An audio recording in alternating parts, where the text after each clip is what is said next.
En fait, ce qu'on dit, c'est garbage in, garbage out. Et la plupart du temps, le in est assez peu qualitatif et il y a un gros travail de fiscaliste, de relecture, de contacter personne en local pour vérifier.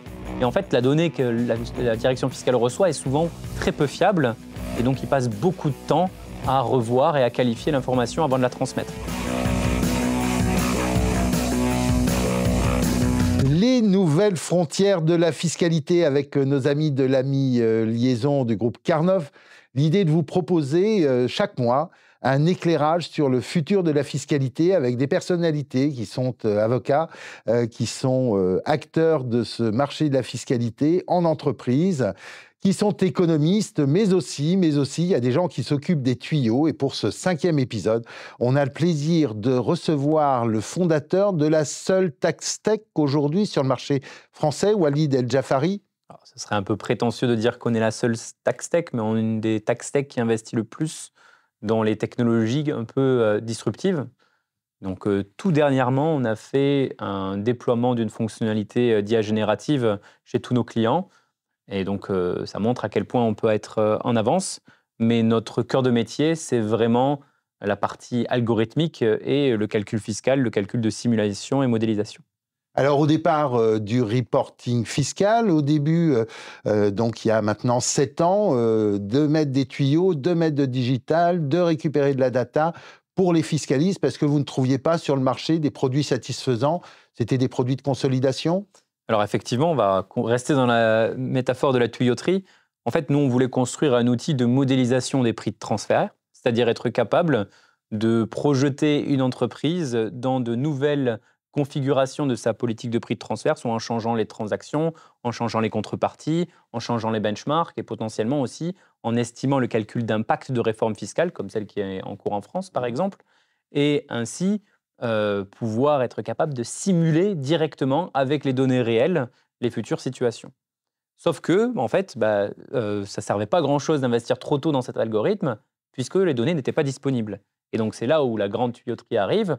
On est censé récupérer toutes ces données des ERP, donc des outils qui contiennent la donnée financière dans la plupart des groupes, la faire rassembler, la faire analyser, nettoyer aussi par certains acteurs dans le groupe, et enfin, apporter ces données donc dans une plateforme qui les rassemble pour qu'avec les bonnes manettes, des modélisations et des simulations puissent être possibles.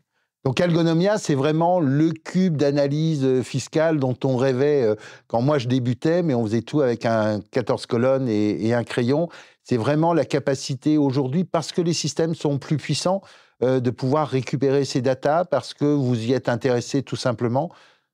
Alors, il y a aussi une question d'intérêt. C'est vrai que les investissements technologiques, pour la plupart, c'était des grandes feuilles Excel mises en place par des conseils. Et donc, nous, on a essayé de casser un petit peu avec cette approche parce que les feuilles Excel, ce n'est pas très maintenable, ce n'est pas mobilisable sur le long terme, ce n'est pas intégrable dans un système informatique de manière cohérente, ça se perd. Et dès que la personne qui a construit l'Excel s'en va, et on a eu le cas chez l'un de nos prospects assez récemment, dès que la personne qui l'a construit s'en va, c'est impossible à maintenir. Et donc, nous, on a essayé de construire une technologie fiable pour laquelle il n'y a pas besoin d'être un ingénieur, de savoir coder en VBA pour pouvoir la mobiliser et ainsi être capable de faire soi-même, en tant que fiscaliste d'entreprise, ses propres modélisations et ses propres simulations. Alors, c'est lié à la technologie, aujourd'hui, qui permet, entre le cloud et la vitesse de calcul, d'avoir beaucoup d'éléments. Est-ce que c'est aussi lié au fait que la data financière, par rapport à la data juridique, je vais comparer, est un peu mieux rangée, un peu mieux ordonnée, plus facile, en fait, à creuser?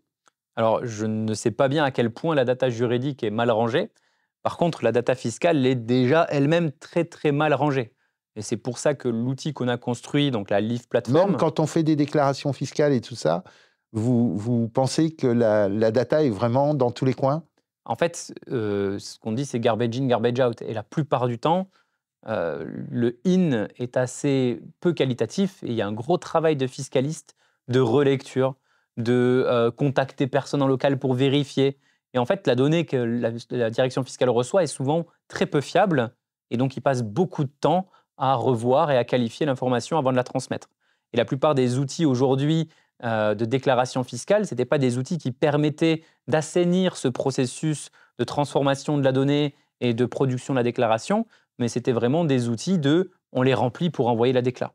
La magie dans Algonomia, c'est du coup d'aller au-delà du reporting, mais de s'obliger à propriétiser, entre guillemets, les datas et s'assurer que le travail sur lequel on va pouvoir s'appuyer et les prévisions que vous pouvez faire et le pilotage fiscal est vraiment dans les meilleures conditions parce que la data est propre.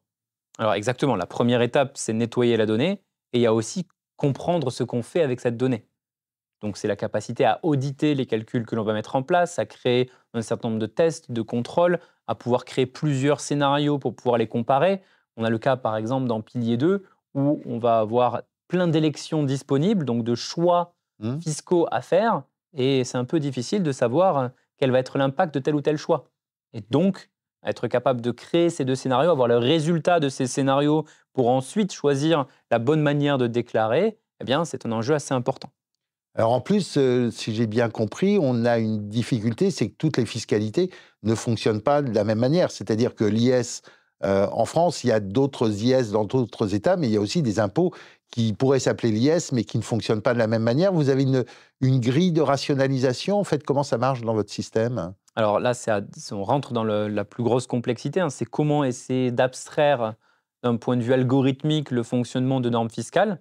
Et donc, ce que l'on fait, c'est qu'on essaie de rendre paramétrable la plupart des degrés de liberté que l'on peut avoir, soit entre plusieurs normes, soit entre plusieurs impôts. Et ensuite, on a aussi pas mal de nos composants qui sont agnostiques et qui peuvent s'adapter à plusieurs impôts différents. Vous m'aviez dit, en fait, la première fois où on s'est rencontrés, mais vous savez, Stéphane, le Code général des impôts, je vous le programme, c'est vrai? Alors, il y a beaucoup de complexité. Ça veut dire que ça prendrait potentiellement un temps très long. Mais très Mais c'est récemment, faisable. l'OCDE a partagé une statistique qui explique comment se positionne chacune des administrations d'un point de vue technologique. Oui. Et ce qui était assez intéressant, c'est que seuls 45% des administrations fiscales dans le monde ont tout ou partie du droit fiscal qui est machine readable, c'est-à-dire dans lequel on peut faire un contrôle F. Alors que de notre point de vue, 100% du droit fiscal devrait être machine actionable, c'est-à-dire on devrait pouvoir directement lancer un calcul dessus et l'interpréter avec un ordinateur, plutôt que d'avoir 50 conseils à côté pour faire une interprétation de chaque mot, ou tout simplement juste pouvoir l'insérer directement dans son système, dans son ERP, dans son outil de simulation, pour pouvoir faire des projections fiscales. De manière générale, ce n'est pas aux contribuables d'investir dans des développement technologique pour être capable d'appliquer le droit fiscal. Ça devrait faire partie de l'hygiène législative fiscale que de transformer le droit fiscal en quelque chose de directement exécutable par le contribuable. Oui, parce que ce que vous dites, c'est que si on comprenait mieux la règle, peut-être qu'on accepterait plus l'impôt. Bah, déjà, on n'aurait pas besoin de dépenser des 1000 et des cents pour pouvoir le Payer calculer correctement ses et, impôts. et ne pas créer de risque aussi, simplement parce que on n'a pas interprété comme l'administration fiscale l'aurait voulu. Il y a aussi quelques administrations qui peut-être sont un petit peu en arrière sur la modernisation. L'administration française collecte très facilement, on commence à automatiser pas mal le contrôle, mais on pourrait aussi peut-être faire beaucoup mieux sur le contrôle automatisé, la veille, sur toutes ces choses-là, aujourd'hui techniquement. Alors aujourd'hui, nous, on n'investit pas beaucoup sur les technologies utilisées par les administrations. Mhm. On se contente surtout de créer des outils qui permettent d'analyser les risques que les entreprises ont dans les positions qu'elles ont prises dans leur déclaration. C'est-à-dire que quand elles vont transférer leur CBCR, bientôt le CBCR public, Mhm. être capable de savoir quels risques elles présentent aux administrations fiscales. De la même manière, avec Pilier 2, on est en train de participer à l'élaboration de certains contrôles pour analyser la qualité du fichier et potentiellement les risques sous-jacents à la transmission de ces fichiers. Vous faites un peu de la prophylaxie quand même pour les administrations dans un monde où certaines entreprises, en tout cas les plus grosses, veulent mieux payer leurs impôts ou démontrer en fait leur contribution à la société civile. Donc j'imagine que vous regardez un petit peu comment les administrations opèrent En quand fait, même, non? notre position est un petit peu plus clivante que ça. Nous, on Ouais. considère que la fiscalité, c'est une friction pour le monde des affaires.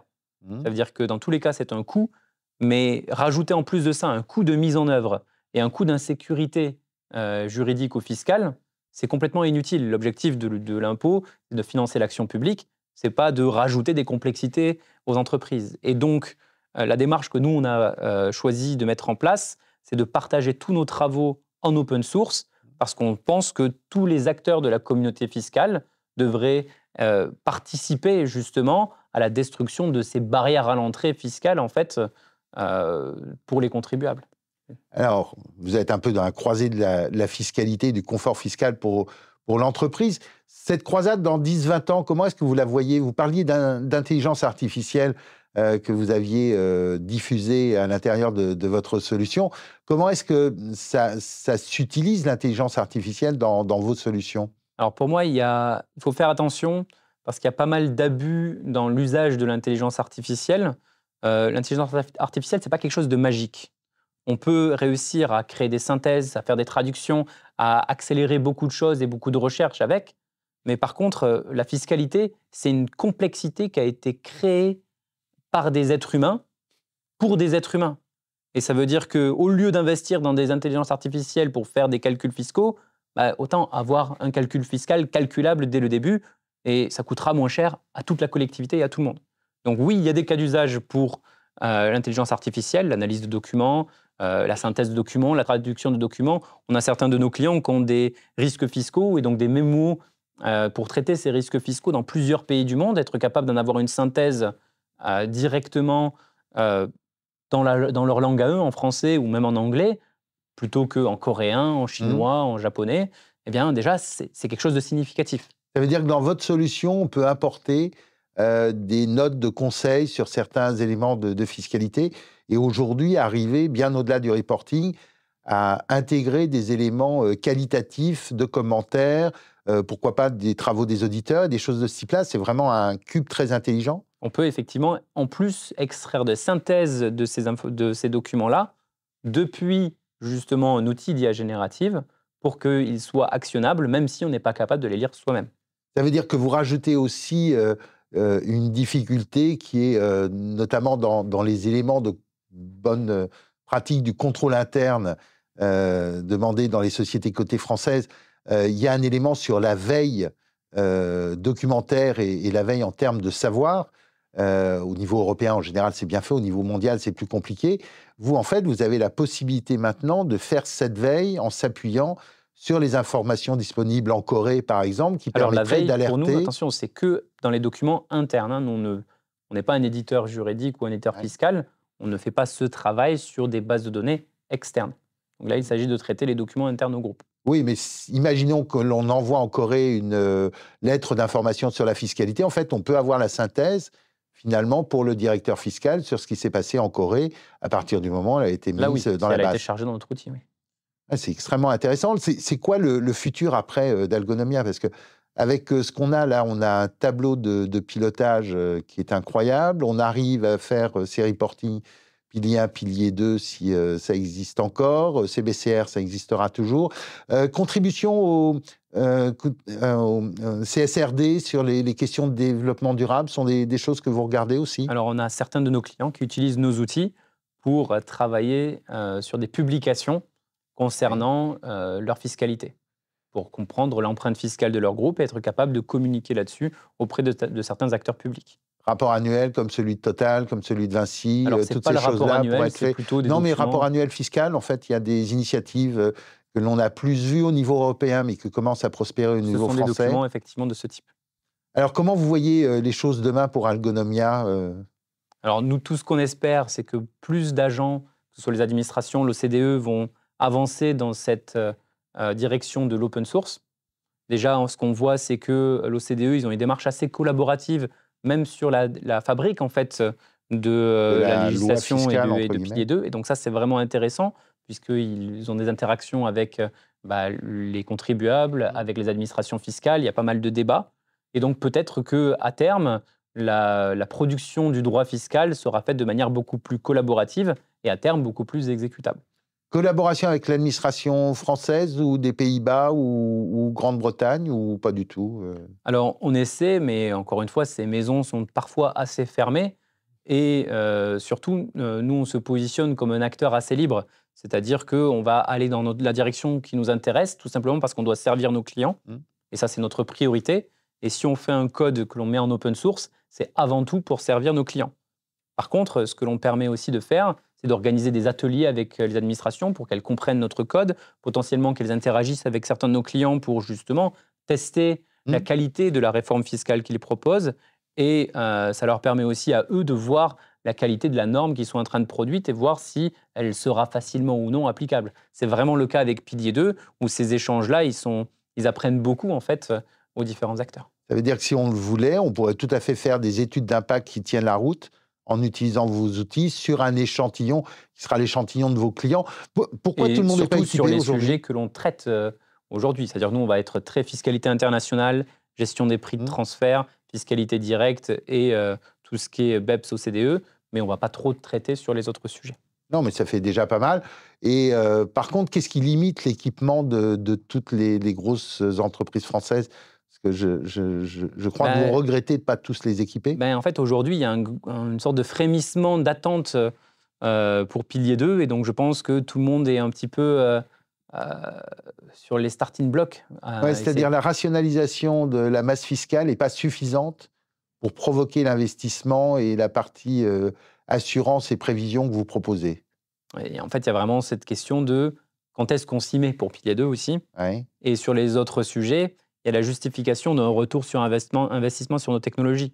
Donc soit il est clair parce qu'il y a eu un gros redressement qui fait que l'investissement technologique par rapport à éviter un redressement pareil, il est clair, soit c'est un peu plus compliqué d'expliquer pourquoi un outil fiscal va être capable de rapporter de l'argent, puisqu'au final, on ne va pas s'amuser à faire des stratégies d'optimisation fiscale risquées, ce n'est pas l'objectif, mais améliorer la sécurité fiscale trop à la du mode groupe. En plus, donc c'est vraiment une question de sécurité aujourd'hui. Mais améliorer la sécurité fiscale du groupe, ça passe potentiellement par mieux référencer les risques fiscaux. Donc on a même potentiellement une contradiction intrinsèque à investir dans des outils de faciès. Oui, après, vous faites des cartographies de risques assistées, donc c'est quand même un petit peu demandé par le législateur, et je crois un petit peu dans le rapport de gestion des sociétés cotées. Mais bon, comme ça, vous avez plein de marges de progression. Comme ça, j'espère, Walid Edjafari, fondateur d'Algonomia, que vous reviendrez nous voir. On aura encore repoussé des nouvelles frontières de la fiscalité grâce à l'open source. Et surtout, chers amis, qu'avec l'ami liaison, avec Hervé et avec Tiffaine qui nous permettent ces tournages, eh bien, vous serez fidèles et qu'on se retrouvera le mois prochain pour le 6e numéro. Bye bye.